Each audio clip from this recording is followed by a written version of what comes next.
Hi, നിങ്ങൾ 2027 KEAM exam എഴുതാൻ പോകുന്ന ഒരു കീം ആസ്പിരന്റ് ആണെങ്കിൽ നിങ്ങൾ എന്തായാലും അറിഞ്ഞിരിക്കേണ്ട കുറച്ച് ഹയസ്റ്റ് പേയിങ് എഞ്ചിനീയറിംഗ് ജോബ്സ് ആണ് നമ്മൾ ഈ ഒരു വീഡിയോയിൽ ഡിസ്കസ് ചെയ്യുന്നത്. നിങ്ങൾ കീം എക്സാം എഴുതുന്നത് എന്തിനാ? നിങ്ങൾ നല്ലൊരു എഞ്ചിനീയർ ആകണം എന്നുള്ള ലക്ഷ്യത്തോടു കൂടിയാണ്. നല്ലൊരു എഞ്ചിനീയർ ആയിട്ടുണ്ടെങ്കിൽ നിങ്ങളുടെ മുമ്പിലുള്ള ഹയസ്റ്റ് പേയിങ് ആയിട്ടുള്ള, അതായത് നിങ്ങൾക്ക് ഏറ്റവും കൂടുതൽ സാലറി കിട്ടാൻ പോകുന്ന പ്രധാനപ്പെട്ട ജോലികൾ എന്തൊക്കെയായിരിക്കും അത് നിങ്ങൾ അറിഞ്ഞിരിക്കണ്ടേ? അപ്പൊ അത് അറിയുന്നതിന്റെ മുമ്പേ നിങ്ങളൊരു ബ്രാഞ്ച് ചൂസ് ചെയ്യുകയാണെങ്കിൽ, അതായത് നിങ്ങൾ ഏത് ബ്രാഞ്ചാണോ ചൂസ് ചെയ്യുന്നത് അതിനനുസരിച്ച് ആ ഫീൽഡിലേക്കായിരിക്കും നിങ്ങൾക്ക് പോകാൻ കൂടുതൽ സാധ്യത ഉണ്ടാവുക. ഓക്കെ, എഞ്ചിനീയർ പഠിച്ച ഒരാൾ ടീച്ചർ ആവാറുണ്ട്, അങ്ങനെയൊന്നും അല്ല ഞാൻ പറയുന്നത്. പക്ഷേ നിങ്ങളൊരു സ്പെസിഫിക് ബ്രാഞ്ച് പഠിച്ചിട്ടുണ്ടെങ്കിൽ നിങ്ങൾക്ക് ആ ബ്രാഞ്ചുമായിട്ട് റിലേറ്റ് ചെയ്തിരിക്കുന്ന ഫീൽഡിലേക്ക് പോകാനാണ് കൂടുതൽ സാധ്യത ഉണ്ടാവുക. അപ്പൊ അങ്ങനത്തെ കാര്യങ്ങൾ നിങ്ങളൊരു ബ്രാഞ്ച് ചൂസ് ചെയ്യുന്ന സമയത്ത് നിങ്ങൾ അത് എങ്ങനെ ചൂസ് ചെയ്യണം എന്ന് ചോദിച്ചിട്ടുണ്ടെങ്കിൽ, നിങ്ങളുടെ കരിയർ ഗ്രോത്ത്, നിങ്ങൾക്ക് അതിലൊരു കരിയർ ഗ്രോത്ത് ഉണ്ടാവുമോ? അല്ലെങ്കിൽ ഞാനിപ്പോൾ അത് ചൂസ് ചെയ്തിട്ടുണ്ടെങ്കിൽ എനിക്കിപ്പോൾ ഒരു ലോങ് ടേം ആയിട്ട് ഞാൻ അതിൻ്റെ കരിയർ ഓപ്ഷൻ കാണുന്നില്ലെങ്കിൽ ഞാൻ ആ ബ്രാഞ്ച് ചൂസ് ചെയ്യാതിരിക്കുന്നതാണ് നല്ലത്. രണ്ടാമത്തത് ഫ്യൂച്ചർ ഡിമാൻഡ്. അതാണ് ഞാൻ പറഞ്ഞത്. ഫ്യൂച്ചറിൽ നിങ്ങൾ ചൂസ് ചെയ്യാൻ പോകുന്ന ബ്രാഞ്ച് ഏതാണോ അതിൽ നിന്ന് നിങ്ങൾക്ക് കിട്ടാൻ പോകുന്ന ജോലി, അതിനൊരു ഫ്യൂച്ചർ ഡിമാൻഡ് ഉണ്ടായിരിക്കുമോ എന്നുള്ളത് നിങ്ങൾ ആദ്യം കൃത്യമായിട്ട് മനസ്സിലാക്കുക. പിന്നെ സാലറി പൊട്ടൻഷ്യൽ, അതായത് ആ ജോബിനുള്ള ഒരു സാലറി പൊട്ടൻഷ്യൽ. ചിലപ്പോൾ നിങ്ങൾ എത്ര വലിയ ബ്രാഞ്ച് ചൂസ് ചെയ്താലും നിങ്ങൾക്ക് കിട്ടാൻ പോകുന്ന ഒരു ജോലി, ആ ജോലിക്ക് ഒരു സാലറിക്ക് ഒരു ലിമിറ്റ് ഉണ്ടാവും. അതിനങ്ങോട്ട് കൂടാൻ ചാൻസ് ഉണ്ടാവില്ല ചിലപ്പോൾ. അപ്പോൾ നിങ്ങൾ എത്ര ഹാർഡ് വർക്കിംഗ് ആണെങ്കിലും എത്ര സ്കിൽഫുൾ ആണെങ്കിലും ഒരു ലിമിറ്റിന് അങ്ങോട്ട് സാലറി കൂടുന്നില്ലെങ്കിൽ നിങ്ങൾ എന്ത് ചെയ്യേണ്ട ആവശ്യമില്ല. ആ ബ്രാഞ്ചും ആൻഡ് അതിൽ നിന്ന് വരാൻ പോകുന്ന ജോലികളെ പറ്റിയും കൂടുതൽ ആലോചിക്കേണ്ടതില്ല. പിന്നെ മൂന്നാമത്തത് നിങ്ങളുടെ ഇൻട്രസ്റ്റ് ആണ്. അതായത് നിങ്ങൾക്ക് തീർത്തും താല്പര്യമുണ്ടെങ്കിൽ മാത്രമേ നിങ്ങൾ ആ ബ്രാഞ്ച് ചൂസ് ചെയ്യാവും. അപ്പോൾ കുറേ ആൾക്കാരൊക്കെ കാണാറുണ്ട്, നിങ്ങൾക്ക് ഇഷ്ടപ്പെട്ട ബ്രാഞ്ച് ചൂസ് ചെയ്യാൻ പറ്റാറില്ല. അപ്പോൾ ഇഷ്ടപ്പെട്ട ബ്രാഞ്ച് ചൂസ് ചെയ്യാൻ പറ്റാത്തത് കൊണ്ട് നല്ല മാർക്ക് ഇല്ലാത്തത് കൊണ്ട് അപ്പോൾ ഏതെങ്കിലും ഒരു ബ്രാഞ്ച് എടുത്ത് എന്തെങ്കിലും ഒരു എഞ്ചിനീയറിംഗ് കിട്ടട്ടെ എന്ന് വിചാരിച്ച് പഠിക്കുന്ന ആൾക്കാരുണ്ട്. അപ്പോൾ അതൊക്കെ മാക്സിമം അവോയ്ഡ് ചെയ്യാൻ നിങ്ങൾ കീമിന് നല്ലതുപോലെ പ്രിപ്പയർ ചെയ്ത് നല്ല റാങ്കിലേക്ക് എത്തുക എന്നുള്ളതാണ്. ആൻഡ് അതേപോലെ ഒരൊറ്റ കാര്യം കൂടി, നിങ്ങളൊരു നല്ല എഞ്ചിനീയർ ആയി, ഓക്കെ, നിങ്ങളൊരു നല്ല എഞ്ചിനീയർ ആണ് എന്ന് വിചാരിച്ച് നിങ്ങൾക്ക് നല്ല സ്ഥലത്ത് ജോലി കിട്ടണമെന്നുണ്ടോ? ഇല്ല. നിങ്ങൾക്ക് നല്ല സ്ഥലത്ത് ജോലി കിട്ടിയിട്ട് നല്ല സാലറി കിട്ടണമെന്നുണ്ടോ? ഇല്ല. നിങ്ങൾ ഒരു നല്ല എഞ്ചിനീയർ ആയി കഴിഞ്ഞിട്ടുണ്ടെങ്കിൽ നിങ്ങളുടെ സാലറി ഡിസൈഡ് ചെയ്യുന്ന ഫാക്ടേഴ്സ് ഒന്ന് നിങ്ങളുടെ സ്കിൽ ഈസ് വെരി ഇമ്പോർട്ടൻറ്റ്. പല എഞ്ചിനീയറിംഗ് കോളേജുകളിലും ഹയറിംഗ് നടക്കുന്ന സമയത്ത് അല്ലെങ്കിൽ ഓരോ ക്യാമ്പസ് പ്ലേസ്മെന്റ് നടക്കുന്ന സമയത്ത് അവർ നിങ്ങളുടെ സെമസ്റ്ററുകളിലുള്ള മാർക്കോ ബാക്കിയുള്ള കാര്യങ്ങളോ ഒന്നും ആയിരിക്കില്ല ചിലപ്പോൾ നോക്കുക. നിങ്ങൾ സ്കിൽഫുൾ ആണോ എന്നുള്ളതായിരിക്കും ഒന്നാമത്തെ കാര്യം. നിങ്ങളുടെ സ്കില്ലിന് വളരെ ഇമ്പോർട്ടൻസ് ഉണ്ട്. അതാണ് നിങ്ങളുടെ ക്യാമ്പസ് പ്ലേസ്മെന്റിന് വരുന്ന ആൾക്കാർ ആദ്യം നോക്കാൻ പോകുന്ന കാര്യം. രണ്ടാമത്തത് നിങ്ങളുടെ കോളേജ്. നല്ല കോളേജുകളിലേക്ക് നല്ല കമ്പനികൾ പ്ലേസ്മെന്റിന് വരും. മൂന്നാമത്തത് പ്രൊജക്റ്റ്, നിങ്ങൾ ചെയ്ത പ്രൊജക്റ്റുകൾ, നിങ്ങൾ ചെയ്ത ഇന്റേൺഷിപ്പ്, ഇതൊക്കെ വളരെ ഇമ്പോർട്ടൻ്റ് ആണ്. അപ്പോൾ കീമിന് പഠിച്ചുകൊണ്ടിരിക്കുന്ന സമയത്ത് എഞ്ചിനീയറിംഗിന് പഠിച്ചുകൊണ്ടിരിക്കുന്ന സമയത്ത് നിങ്ങൾ ചെയ്യുന്ന പ്രൊജക്റ്റുകളും ഇന്റേൺഷിപ്പൊക്കെ നല്ല അടിപൊളിയാക്കാൻ വേണ്ടി നിങ്ങൾ ശ്രമിക്കണം. ആൻഡ് നിങ്ങളുടെ കമ്മ്യൂണിക്കേഷൻ, നിങ്ങൾ എത്ര നന്നായിട്ട് കമ്മ്യൂണിക്കേറ്റ് ചെയ്യുന്നു അത് നിങ്ങളുടെ നല്ല ജോലിയിലേക്ക് എത്തിക്കാനുള്ള ഏറ്റവും വലിയൊരു സാധ്യതയാണ് എന്ന് മനസ്സിലാക്കുക.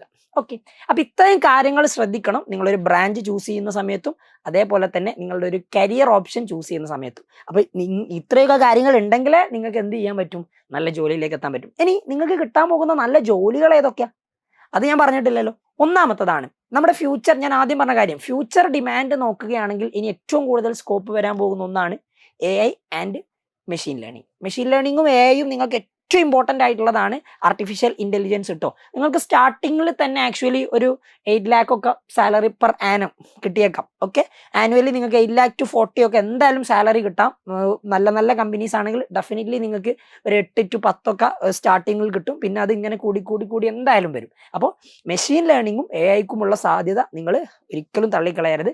അതിൻ്റെ ഒരു ഇമ്പോർട്ടൻസ് നിങ്ങൾ കൃത്യമായിട്ട് മനസ്സിലാക്കുക. പൈത്തണും MLഉം GenAI ഒക്കെ വളരെ ഇമ്പോർട്ടൻ്റ് ആയിട്ടുള്ള സംഭവമാണ് എന്നുള്ളത് മനസ്സിലാക്കി വെക്കുക. And then computer science engineering. ഒരുവിധ ആൾക്കാരൊക്കെ എഞ്ചിനീയറിംഗ് ചൂസ് ചെയ്യുമ്പോൾ ഫസ്റ്റ് ഓപ്ഷൻ ആയിട്ട് സ്വീകരിക്കാറുള്ളത് CS ആണ്, കമ്പ്യൂട്ടർ സയൻസാണ്. കമ്പ്യൂട്ടർ സയൻസിൻ്റെ ഒരു സ്കോപ്പ് എന്ന് പറഞ്ഞിട്ടുണ്ടെങ്കിൽ അത് അത്രയും വലുതാണ്. നിങ്ങൾക്ക് സോഫ്റ്റ്വെയർ ഡെവലപ്പർ ആകാം, ഒരു ആപ്പ് ഡെവലപ്പർ ആകാം, ഫുൾ സ്റ്റാക്ക്, നിങ്ങൾ കാണുന്ന വെബ്സൈറ്റുകളുടെ ആപ്പിൻ്റെ ഒക്കെ ഫ്രണ്ട് എൻഡ് ബാക്ക് എൻഡ് ഒക്കെ ഡിസൈൻ ചെയ്യുന്ന ആളാകാം. വളരെ സ്കോപ്പുള്ള ഒരു ഫീൽഡാണ് ഇനി നിങ്ങൾക്ക് ഈ ആപ്പ് ഡെവലപ്പർ, സോഫ്റ്റ്വെയർ ഡെവലപ്പർ ഒക്കെ. അതായത് കീം എക്സാം എഴുതി എഞ്ചിനീയറിംഗ് ഒക്കെ നല്ലതുപോലെ പഠിക്കണം എന്ന് ആഗ്രഹിക്കുന്ന ആൾക്കാർ ആദ്യം ചൂസ് ചെയ്യുന്ന ബ്രാഞ്ച് കമ്പ്യൂട്ടർ സയൻസ് ആണ്. ഓക്കെ, നിങ്ങൾക്കൊരു ഒരു ആനുവലി ഒരു 6 to 30 lakh നിങ്ങൾക്ക് എക്സ്പെക്ട് ചെയ്യാം. സ്റ്റാർട്ടിങ്ങിൽ ഒരു 6 lakh മുതലൊക്കെ നിങ്ങൾക്ക് സാലറി കിട്ടി തുടങ്ങും. ഓക്കെ, ആൻഡ് അടുത്തതാണ് ഇലക്ട്രോണിക്സ്. ഇലക്ട്രോണിക്സ് നിങ്ങൾ പ്രധാനമായിട്ട് നമ്മളിപ്പം കാണുന്ന നമ്മൾ യൂസ് ചെയ്യുന്ന സിസ്റ്റങ്ങളും അതേപോലെ തന്നെ ഒരുപാട് ഇലക്ട്രോണിക് ഡിവൈസുകളിലെ അതിൻ്റെയൊക്കെ ചിപ്പുകൾ, അതേപോലെ സെമി കണ്ടക്ടേഴ്സ്, ഇതൊക്കെ ബിൽഡ് ചെയ്യാൻ പോകുന്ന ആ ഒരു കരിയർ പ്രൊഫഷൻ, അത് നിങ്ങൾക്ക് ഒരുപാട് ആൾക്കാർ ഇപ്പം വർക്ക് ചെയ്തുകൊണ്ടിരിക്കുന്നതാണ്. വലിയ വലിയ കമ്പനികളിൽ നമ്മൾ ചെറിയ ചെറിയ ചിപ്പുകളൊക്കെ ഉണ്ടാവില്ല, നമ്മുടെ സിസ്റ്റത്തിൻ്റെ ഉള്ളിൽ ഉണ്ടാകുന്ന ഇങ്ങനത്തെ ചിപ്പുകൾ ഡിസൈൻ ചെയ്യുക, അത് ഉണ്ടാക്കിയെടുക്കുക, അങ്ങനത്തെ വളരെ വലിയ ഒരു വൈഡ് സാധ്യത ഉള്ള ഒരു ഫീൽഡാണ് ആക്ച്വലി ഇലക്ട്രോണിക്സ്. അപ്പോൾ ഇലക്ട്രോണിക്സിൽ നിങ്ങൾക്ക് സാലറി ആയിട്ട് സ്റ്റാർട്ടിങ് തന്നെ 10 lakh ഒക്കെ കിട്ടിയേക്കാം. 10 lakh to 35 lakh ഒക്കെ ആനുവലി നിങ്ങൾക്ക് പോസിബിൾ ആയിട്ടുള്ള ഒരു ഫീൽഡാണ് ഇലക്ട്രോണിക്സ് എന്ന് പറയുന്നത്. ഓക്കെ, ആൻഡ് ദെൻ അടുത്തത് സൈബർ സെക്യൂരിറ്റി. സൈബർ സെക്യൂരിറ്റിൻ്റെ ഒരു ഇമ്പോർട്ടൻസ് ഈ കാലത്ത് നമ്മൾ ആദ്യം പറഞ്ഞല്ലോ, ഫ്യൂച്ചർ ഡിമാൻഡ് വെച്ച് നോക്കുന്ന സമയത്ത് ഏറ്റവും കൂടുതൽ ഇമ്പോർട്ടൻസ് വരുന്ന ഒരു ഫീൽഡാണ് സൈബർ സെക്യൂരിറ്റി. ഈ നമ്മുടെ ഹാക്കിംഗ് ഒക്കെ ഇപ്പോൾ ഒരുപാട് ഹാക്കിങ്ങുമായി ബന്ധപ്പെട്ട ഒരുപാട് കാര്യങ്ങളൊക്കെ നിങ്ങൾ കേട്ടിട്ടുണ്ടാവും. അപ്പോൾ എത്തിക്കൽ ഹാക്കിങ്ങും അതേപോലെ ക്ലൗഡ് സെക്യൂരിറ്റി, വലിയ വലിയ കമ്പനികളായ ഗൂഗിള്, പിന്നെ അതേപോലെ തന്നെ മെറ്റ, ഇവരുടെയൊക്കെ ക്ലൗഡ് എന്നൊക്കെ പറഞ്ഞിട്ടുണ്ടെങ്കിൽ ഭയങ്കര വലുതായിരിക്കും. ഇതിനെയൊക്കെ കൺട്രോൾ ചെയ്യുന്ന, ഇതിനെയൊക്കെ സെക്യൂർ ആയിട്ട് നിർത്തുന്ന ഒരു ടീം ഉണ്ടാവും. ഓക്കെ, അപ്പോൾ സൈബർ സെക്യൂരിറ്റിൻ്റെ ഒരു സാധ്യതയും വളരെ വലുതാണ്. അപ്പോൾ നിങ്ങൾക്ക് ഒരു എത്തിക്കൽ ഹാക്കറോ അല്ലെങ്കിൽ വലിയ വലിയ കമ്പനികളുടെ ക്ലൗഡ് സെക്യൂരിറ്റി ഏറ്റെടുക്കുന്ന ആളോ ഒക്കെ ആയിട്ടുണ്ടെങ്കിൽ നിങ്ങൾക്ക് ഒരു 8 lakh to 30 lakh ഒക്കെ ആനുവലി സ്റ്റാർട്ടിങ്ങിൽ കിട്ടിയേക്കാം. ഓക്കെ, ദെൻ അടുത്തതാണ് ഡാറ്റാ സയൻസ്. ഡാറ്റാ സയൻസിനുള്ള സാധ്യത വളരെ വലുതാണ് കേട്ടോ. ഏതൊരു വലിയ കമ്പനി ആണെങ്കിലും എല്ലാവരും കംപ്ലീറ്റ്ലി റൺ ചെയ്യുന്നത് ഡാറ്റാസ് വെച്ചിട്ടാണ്. ഡാറ്റാസിൻ്റെ ഇമ്പോർട്ടൻസ് പറഞ്ഞു തരേണ്ട ആവശ്യമില്ലല്ലോ. അപ്പോൾ ഈ ഡാറ്റാസിനെ കൺട്രോൾ ചെയ്തിട്ടായിരിക്കും ഒരു കമ്പനി റൺ ചെയ്യുക. അപ്പോൾ ഈ ഡാറ്റാസ് മൊത്തം ക്രോഡീകരിച്ചിട്ട് അത് മൊത്തം അനലൈസ് ചെയ്തിട്ട് അതിനെപ്പറ്റി പഠിച്ചിട്ടായിരിക്കും കമ്പനിയിൽ ബാക്കി ഉണ്ടാകുന്ന കമ്പനി എങ്ങനെ റൺ ചെയ്യണം, എങ്ങനെ സാലറീസ് കൊടുക്കണം, എങ്ങനെയൊക്കെ എത്ര സ്റ്റാഫുകൾ വേണം എന്നുള്ളതൊക്കെ കംപ്ലീറ്റ്ലി ഡാറ്റാ ബേസിലായിരിക്കും. അപ്പോൾ ഡാറ്റാ സയൻസിൻ്റെ സാധ്യത എന്ന് പറയുന്നത് is big big big big. അപ്പോൾ അത് മറക്കണ്ട, ഡാറ്റാ സയൻസും നല്ലൊരു സാധ്യതയുള്ള ഒരു ഫീൽഡ് തന്നെയാണെന്ന് മനസ്സിലാക്കുക. നിങ്ങൾക്ക് ഒരു 8 to 30 lakh പെർ ആനുവലി നിങ്ങൾക്ക് എക്സ്പെക്ട് ചെയ്യാവുന്ന ഒരു സാലറി റേഞ്ചാണ്. ഓക്കെ, ആൻഡ് നിങ്ങൾ ഏറ്റവും ഇമ്പോർട്ടൻ്റ് ആയിട്ട് ശ്രദ്ധിക്കേണ്ട കാര്യം, നിങ്ങൾ നല്ല ബ്രാഞ്ചുകൾ തിരഞ്ഞെടുക്കണം എന്നുള്ളത് വളരെ ഇമ്പോർട്ടൻ്റ് ആയുള്ള കാര്യമാണ്. പക്ഷെ ഞാൻ പറഞ്ഞു, നിങ്ങളുടെ സാലറിയും നിങ്ങളുടെ കരിയറും തീരുമാനിക്കാൻ പോകുന്നത് നിങ്ങൾ ചൂസ് ചെയ്ത ബ്രാഞ്ച് ആയിരിക്കില്ല.